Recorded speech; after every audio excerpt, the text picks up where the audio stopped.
겸손한 눈으로 둘러보고 지혜를 배우라.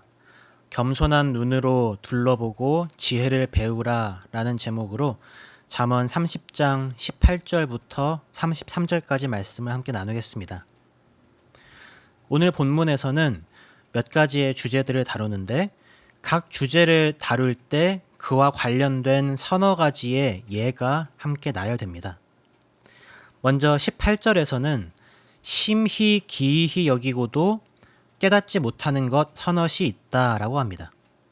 19절과 20절에 네 가지가 소개되는데 공중에 날아다니는 독수리의 자취, 반석 위로 기어다니는 뱀의 자취, 바다로 지나다니는 배의 자취, 그리고 남자가 여자와 함께한 자취입니다. 여기 자취는 원어로 데렉으로서 길을 뜻합니다. 하늘의 독수리도 돌 위의 뱀도 바다의 배도 지나간 길의 흔적을 남기지 않습니다. 부정적으로 보자면 지나간 흔적을 알 수 없기에 심각성을 잘 깨닫지 못한다라고 이해할 수도 있습니다. 하늘의 포식자인 독수리, 소리 없이 다가와서 발꿈치를 무는 뱀, 그 안에 누가 혹은 무엇이 타고 있을지 모르는 배, 얼마든지 위협이 될 수 있는 것들인데 그 흔적이 없으니 어느 길로 갔는지 지나가기는 했는지 알 수가 없습니다. 어디로부터 왔는지도 알 수 없습니다. 그래서 그것들의 위협이나 심각성을 잘 모를 수도 있습니다. 그러나 또 다른 측면에서 보자면 비록 흔적을 남기지 않더라도 이 셋 모두 목표가 있습니다. 분별 없이 중구난방하는 것이 아니라 분명한 방향성과 뚜렷한 목표가 있습니다. 그렇게 뚜렷한 목표를 향하여 나아가는 걸음에 흔적이 남지 않으니 이 글을 쓴 아굴은 매우 신기하고 이해할 수 없는 일이라고 말합니다. 그리고 이러한 시각으로 19절 하반절에 남자가 여자와 함께 한 자취를 해석할 때 부정적인 의미보다는 보다 긍정적인 의미로 해석할 수도 있습니다. 남자와 여자의 관계에도 목표가 있죠. 물론 여기에는 남자가 남자를 서로를 향한 그 갈망이 포함되어 있습니다. 그러나 이 관계는 단순히 어떤 육체적인 정욕이나 정서적인 결핍을 채우기 위해서만 성립되어서는 안 됩니다. 태초에 첫 인류를 이 땅에 빚으시면서 하나님께서 남자가 부모를 떠나 그의 아내와 합하여 둘이 한 몸을 이룰지로다 라고 명령하신 그 의미는 단순한 어떤 갈망의 차원이 아닙니다. 남자와 여자가 만나서 결혼을 하고 새로운 가정을 꾸리고 더 이상 둘이 아니라 하나가 되어서 새 생명을 탄생시키는 놀랍고도 신비로운 비밀, 그것이 남자와 여자가 함께 한 자취, 함께 걷는 길입니다. 즉 서로를 향한 갈망을 뛰어넘는 관계의 전체적인 신비, 미스터리를 가리킨다고 할 수 있습니다. 그러나 이렇게 긍정적인 의미에서 심히 놀랍고 깨닫지 못하는 것들을 나열한 이후에 20절에서는 반대로 매우 부정적인 이해를 할 수밖에 없는 본문이 나옵니다. 그것은 음녀의 길입니다. 여기 음녀에 사용된 단어는 간음한 여자를 뜻합니다.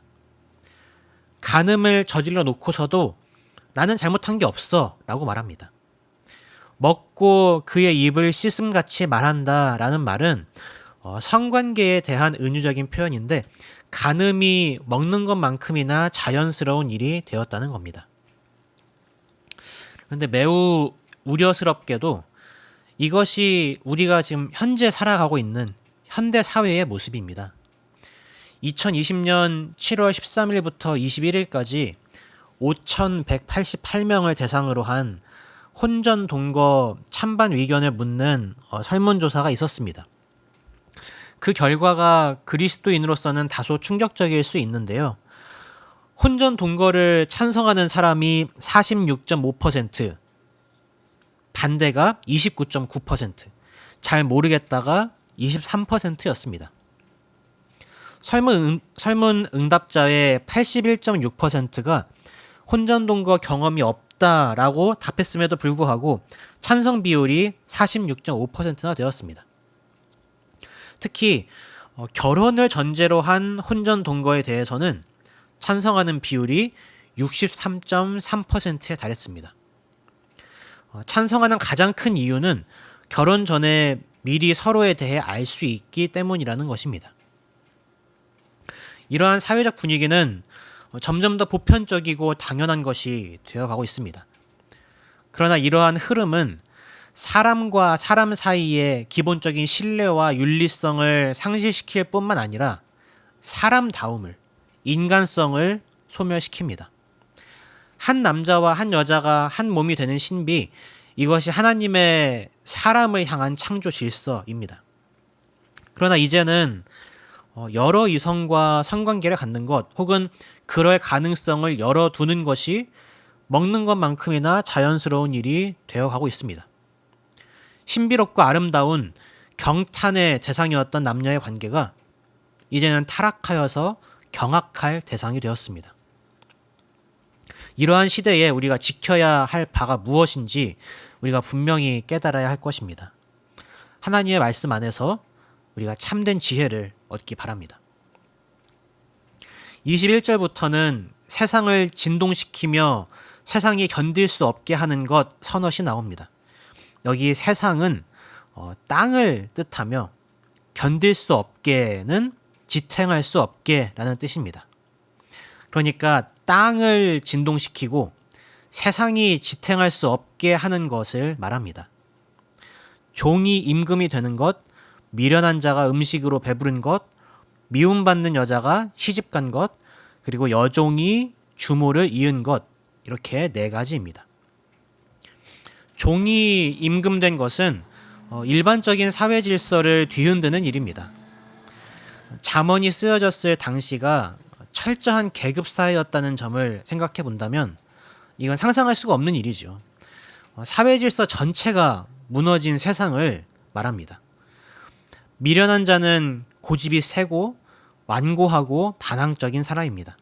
이들이 음식으로 배부르다고 하는데 앞에 30장 9절에 나오는 아굴의 기도와 극명한 대비를 이룹니다. 잠언 30장 8절부터 9절에서 아굴은 이렇게 기도합니다. 나를 가난하게도 마옵시고 부하게도 마옵시고 오직 필요한 양식으로 나를 먹이시옵소서. 혹 내가 배불러서 하나님을 모른다 여호와가 누구냐 할까 하오며 혹 내가 가난하여 도둑질하고 내 하나님의 이름을 욕되게 할까 두려워함이니이다 라고 기도합니다. 미련한 자는 배가 불러서 하나님을 모른다 라고 하는 완고하고 반항적인 사람입니다. 이런 자들이 많아지고 풍족한 생활을 누린다면 그 사회는 매우 불행할 것입니다. 23절에 미움받는 여자가 시집간 것의 정확한 의미는 알기가 어렵습니다. 미움받는 여자라는 것이 처음에 퇴짜를 맞았지만 결국에는 결혼을 한 여인을 말하는 것인지 아니면 이미 결혼했지만 처음에 총애를 받지 못한 여인인지 그것도 아니면 이혼했다가 다시 데려온 여인인지 그 정황을 알 수가 없습니다. 분명한 건 이 여인의 신분이 이전과 이후에 극명하게 바뀐다는 것입니다. 여종이 주모를 이은 것에서도 급격한 신분의 변화가 나타납니다. 주모는 여주인을 뜻하는데 문맥에 따라서는 여왕이나 왕비를 뜻하기도 합니다. 가령 열왕기상 11장 19절에 왕비 다브네스를 말할 때 쓰인 단어가 여기 주모로 번역된 단어입니다. 22절에 종이 임금된 것과 같이 여종이 여주인이나 여왕 혹은 왕비의 뒤를 잇는 것은 사회적 관계가 완전히 전복된 이 모순적이고 전복된 세상을 보여줍니다. 이어서 24절에서는 작지만 지혜로운 곤충과 동물 넷이 나옵니다. 가장 지혜로운 것은 문자적으로 지혜롭고 쉽게 만들어진 것들 중에 지혜로운 것들, 마치 지성소가 거룩함 중에 거룩함인 것처럼 지혜의 최상급을 표현합니다. 21절에 세상이 원어로 땅이라고 했죠. 가장 지혜롭다고 하는 사람이 이 땅에 살면서 사회적인 질서를 뒤흔들고 세상을 전복시키는 일들을 할 때에 작고 힘없는 생물들은 땅에서 가장 지혜로운 모습을 보입니다. 사람이 교만을 내려놓고 하나님께서 지으신 만물을 통해 지혜를 배워야 할 이유가 여기에 있습니다. 개미가 먼저 나오지요. 개미는 작고 힘이 없습니다. 그러나 그들은 먹을 것을 여름에 준비하며 지혜로움과 성실함의 모범이 됩니다. 잠언 6장 6절에서도 게으른 자에게 개미에게 가서 그가 하는 것을 보고 지혜를 얻으라 라고 합니다. 사바는 히브리어 샤판을 그대로 가져온 단어입니다. 바위 너구리를 뜻하는데 이들은 개체수도 적고 약합니다. 그러나 그들은 지혜롭게도 바위 틈에 자기 집을 지어서 안전하게 지냅니다. 메뚜기도 몸집이 작고 약합니다. 그들에게는 통치하는 왕도 없습니다. 그럼에도 불구하고 질서 있게 떼를 지어서 다닙니다. 메뚜기 떼가 논밭을 다 뒤덮는 광경을 뉴스를 통해서 보신 적이 있으시죠? 보면 정말 무섭습니다. 작지만 떼를 짓는 메뚜기의 강함과 지혜가 돋보입니다. 28절을 문자적으로 해석하면 내가 손으로 도마뱀을 잡을 수 있겠지만 그녀는 왕궁에 있다 라는 말입니다. 도마뱀은 작은 동물이고 벽을 타고 다니기 때문에 사람에게 쉽게 잡힙니다. 그러면서도 또 개미, 바위너구리, 메뚜기처럼 무리 생활을 하지도 않고 그냥 혼자 다닙니다. 그런데 아이러니하게도 이런 도마뱀이 왕족처럼 왕궁에 살고 있습니다. 이것은 왕궁에 사는 도마뱀에 빗대어서 왕궁에 살고 싶어서 안달하는 사람을 해학적으로 조롱하는 것입니다. 이 작은 생물들은 우월한 지혜를 지녔다고 자부하는 사람을 마치 비웃기라도 하듯이 사람보다 더욱 지혜롭고 부러워할 만한 모습을 보입니다. 29절부터는 위풍당당하게 잘 걷는 것들 서너시 나오는데 짐승 중에서 가장 강하다는 사자와 사냥개, 순념소, 그리고 당할 수 없는 왕입니다. 이들은 자신의 강함을 뽐내며 걷습니다. 사자도 그렇고요. 31절에 사냥개로 번역된 단어는 사실 원어가 수탉을 뜻합니다. 암탉들 사이에서 외모를 뽐내며 걷는 수탉, 그리고 당당한 걸음걸이를 대표하는 순념소가 그러합니다. 동물들이 쭉 나열되다가 갑자기 사람이 나옵니다. 당할 수 없는 왕은 문자적으로 군악대와 함께 있는 왕을 뜻합니다. 짐승들 앞에서 위풍당당한 걸음걸이를 자랑하는 사자처럼 이 왕은 백성들 앞에서 권세를 자랑하려고 군악대와 함께 행진합니다. 마치 19절에서 그랬던 것처럼 30절과 31절도 결국은 뒤에 나타나는 사람에 초점이 맞춰집니다. 하나님은 그분의 신비로 남자와 여자를 만드셨습니다. 하나님의 형상으로 사람을 지으시고 지혜를 주셨습니다. 그러나 사람은 가늠한 여자와 같이 타락해버렸고 땅을 진동시키듯이 사회 질서를 뒤흔들었고 하찮게 여기던 작은 생물들에게 지혜를 배울 지경에 처했으면서도 여전히 자기 자신을 드높이며 교만에 빠져 있습니다. 이 사람에게 아굴은 경고합니다. 32절 만일 내가 미련하여 스스로 높은 채 하였거나 혹 악한 일을 도모하였거든 내 손으로 입을 막으라. 하던 일을 멈추고 침묵하라고 합니다. 33절에 그 이유가 나오는데 먼저 젖을 저으면 엉긴 젖이 된다고 합니다. 그런데 여기 저으면은 미치라는 명사로 억누름 혹은 압착이라는 뜻입니다. 우유를 압착시키면 엉긴 젖, 응결된 그 우유의 형태로 버터가 만들어지지요. 그리고 코를 비틀면 피가 나는 것 같이라고 하는데 여기 비틀면도 미치입니다. 코를 압착하는 거죠. 그런 것 같이 노를 격동하면 다툼이 난다고 합니다. 여기 격동도 미치입니다. 문자적으로 분노를 억누를 때 다툼이 납니다. 33절에서는 미츠 명사를 3번 반복했습니다. 우유를 압착해서 버터가 되게 만들고 코를 압착해서 피가 나게 하고 그러는 것처럼 노를 압착하고 억누를 때에 다툼이 나게 된다고 합니다. 그러니까 이런 말입니다. 스스로 높은 체하고 악한 일을 도모하면 다른 사람의 분노를 일으킨다는 거죠. 그 분노를 억누르다가 결국 다툼이 일어나고 폭력으로 피 흘리게 됩니다. 그러니 그런 일이 벌어지기 전에 자기 손으로 입을 막아라, 입 다물어라 이렇게 조언하는 것이죠. 말씀을 정리하겠습니다. 하나님은 만물을 경이롭게 창조하셨습니다. 그리고 사람은 특히 보시기에 심히 좋게 하나님의 형상으로 창조하셨습니다. 지혜롭게 창조하셨고 질서를 지키며 또 세상의 질서를 유지하도록 만드셨습니다. 그러나 사람은 너무나도 많이 타락하였고 스스로의 지혜를 힘입어서 질서를 도리어 무너뜨렸습니다.